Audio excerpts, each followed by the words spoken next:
आपल्या मदतीला येत नसतं, हे कटू सत्य.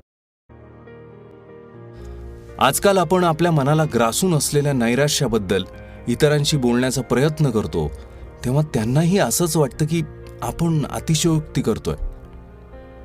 एवढं निराश होण्यासारखं काय आभाळ कोसळलंय? आपल्यापेक्षा जास्त त्रास भोगणारे लोक जगात आहेतच की, असा ते आपल्याला सल्ला देतात.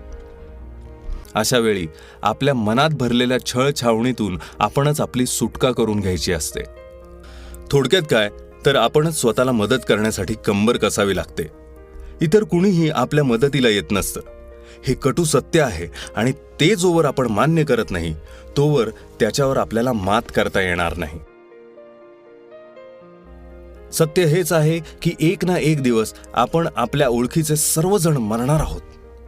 जिवंत असतानाही आपण काय म्हणतोय याचा काही निवडक टाळकी सोडल्यास कुणावरही काहीही फरक पडत नसतो.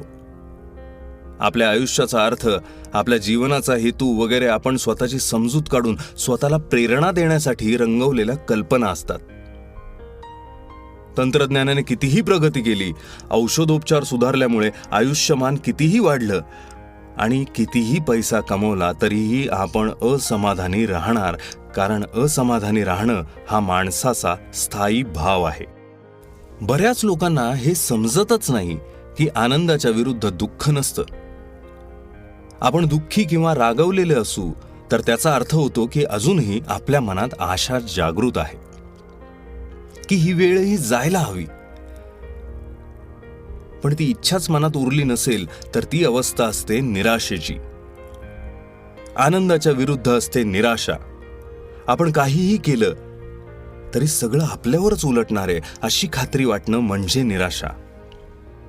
काय वाटेल ते केलं तरी आपलीच वाट लागणार आहे, मग कशाला उगाच जीव तोडून प्रयत्न करावेत, हा प्रश्न पडून आपण प्रयत्न सोडून देणं म्हणजे निराशा. ही निराशा हेच मूळ असतं सगळ्या अस्वस्थपणाचं, मानसिक तणावाचं आणि वैफल्याचं. यातूनच आपल्यापैकी अनेक जण व्यसनाकडे ओढले जातात, कारण तो अस्वस्थपणा, मानसिक तणाव दूर करण्यासाठी दुसरं साधनच दिसत नसतं. आपण आज अशा जगात जगतोय जिथे मानवाचं राहणीमान हे इतिहासात सर्वोत्तम बिंदूवर आहे, पण मानसिक आरोग्य अंधाऱ्या खड्ड्यात खोल खोल जात आहे. अशा अवस्थेत आशा कशी जागवायची? आशा जागवण्यासाठी 3 घटक आवश्यक आहेत. आपल्या आयुष्यावर आपलं नियंत्रण असल्याची भावना, झगडत राहण्यायोग्य काही उदात्त मूल्य आणि ती मूल्य मानणारा एक समूह ज्याच्यासोबत आपण ती साध्य करण्यासाठी एकत्र प्रयत्न करू.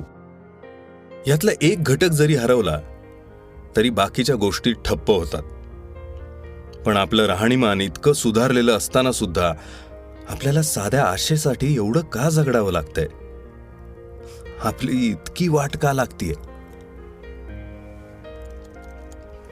याचंच उत्तर शोधण्यासाठी आज आपण ऐकणार आहोत मार्क मॅन्सन लिखित एव्हरीथिंग इज फक्ड या पुस्तकाचा मराठी सारांश.